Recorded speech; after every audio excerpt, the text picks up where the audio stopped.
So guys, if you can, please subscribe to the channel and please smash the like button on this video.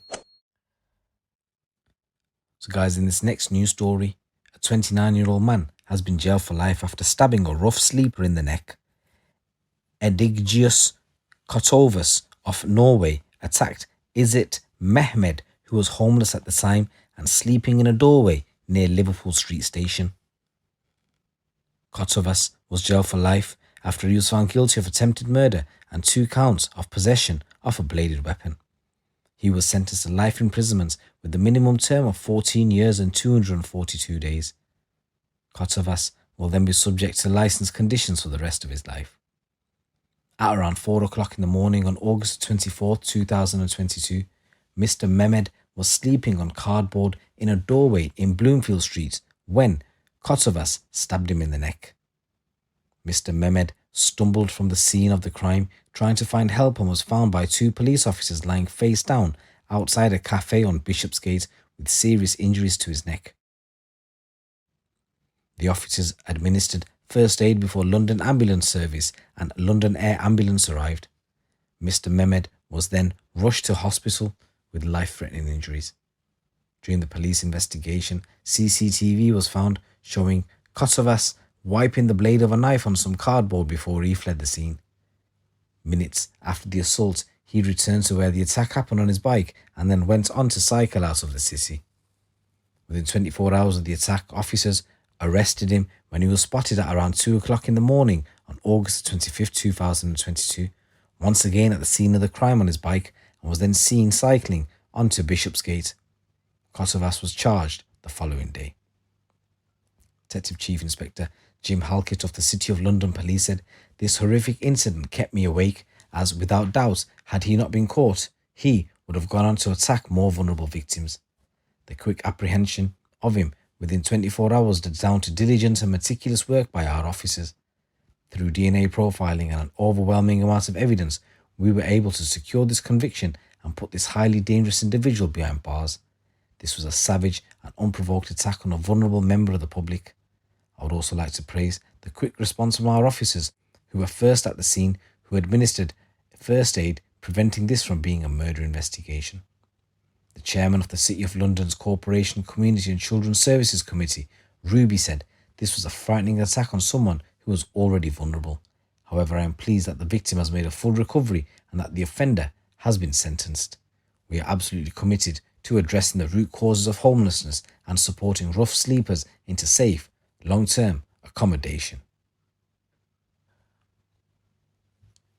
In a news story coming from Yorkshire Ways, a gang operating as part of a County Lines drug network responsible for distributing cannabis, cocaine and various other drugs with an estimated street value of around £2 million have today been sentenced to a total of 48 years in prison.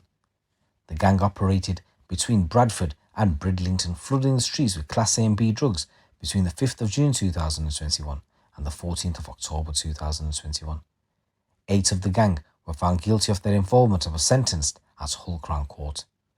John Waring Davis, who is aged 30, of Bradford, was sentenced to 15 years in prison after being convicted with being concerned in the supply of Class A drugs, Class B drugs and possession of criminal property. You had a Mark Falkingham, was aged 43, from Bridlington. He was sentenced to 7 years in prison for the same stuff. Rory Simpson, aged 33, of Bradford, he had previously pleaded guilty to being concerned in the supply of Class A drugs and was sentenced to 6 years and 8 months. There was a Lewis Jackson. He was sentenced to 6 years in prison. There's a Neil Wright, who's from Bridlington. He was jailed for 4 years. You had Michael Day of Bridlington. He was sentenced to 3 years in prison. Joe Gibson, who's 19, he was sentenced to 3 years in prison. And Ella Lee was sentenced to 2 years in custody, but which was suspended for 2 years. Another 4 members of the gang were sentenced last year following their appearances at Hull Crown Court in November 2022. So officers launched an investigation in May 2021 following the submission of community-based intelligence into the distribution and supply of drugs from Bradford through to Bridlington. As part of the ongoing investigation, officers executed 7 simultaneous warrants at premises in Bradford, Bridlington and North Yorkshire. Upon entering the properties, they recovered quantities of Class A and B drugs and approximately £30,000 in cash. There was various bladed weapons which were recovered, included axes, zombie knives, samurai swords and machetes.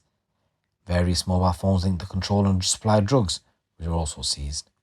Detective Inspector Matt Grantham said, as part of several lines of inquiry, we were able to use phone data analysis alongside other evidence gathered to understand how the County Lines drugs gang were operating.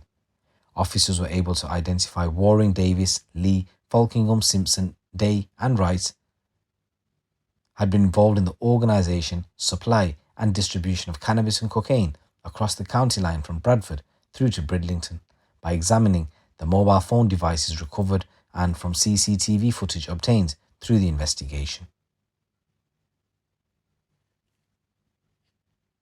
He said, I hope today's outcome at court serves as a stark warning to those who think it's okay to distribute drugs within our communities.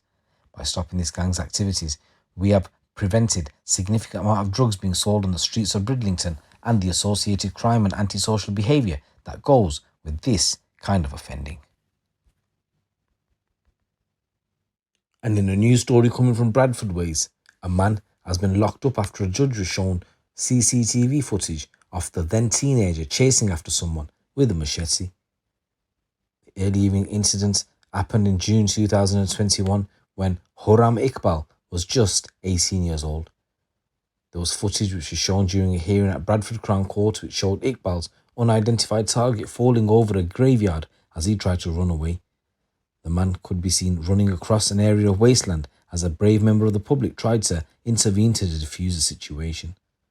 The recorder, Brian Whitehead, noted that the confrontation during which Iqbal had a large machete in his hand took place with at least one child looking on.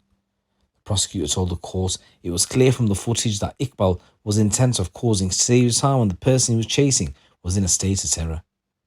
Iqbal from Bradford eventually walked off, but about 3 hours later, police officers were searching for him in the Shea Lane area, and when he was detained, he still had the machete in his possession. A month after that offending, Iqbal was involved in the first of two dangerous driving incidents resulting from police pursuits around Bradford Street. The first 7-minute pursuit involved Iqbal driving a Volkswagen Jetta at double the speed limit, driving through red lights and on the wrong side of the road. The prosecutor described how oncoming motorists had to brake and swerve to avoid a collision during the mid-afternoon incident. He said Iqbal drove by a mosque, a number of schools and even a children's playground before abandoning the car and trying to flee on foot. The court heard that while he was on bail for the machete offence and the dangerous driving incident, Iqbal was involved in a second police pursuit involving a Volkswagen Golf. This time, Iqbal was seen driving the car at around 5 o'clock in the morning and ended up losing control of the speeding Golf and crashed into a parked vehicle. The second police pursuit was caught on dashcam footage which was shown in court, and the recorder described Iqbal's driving as appalling. Iqbal was sentenced to a total of 40 months in a young offenders institution after he admitted threatening another with a machete, possession of a bladed article and 2 allegations of dangerous driving. He was also banned from driving for 4 years and 8 months, and he must take an extended retest. His legal defence team said the teenager had been attacked by others and he had picked up the machete to scare them off. Guys, these are a few stories coming from the streets of the UK. It's your boy GT. Keep it locked, keep it real.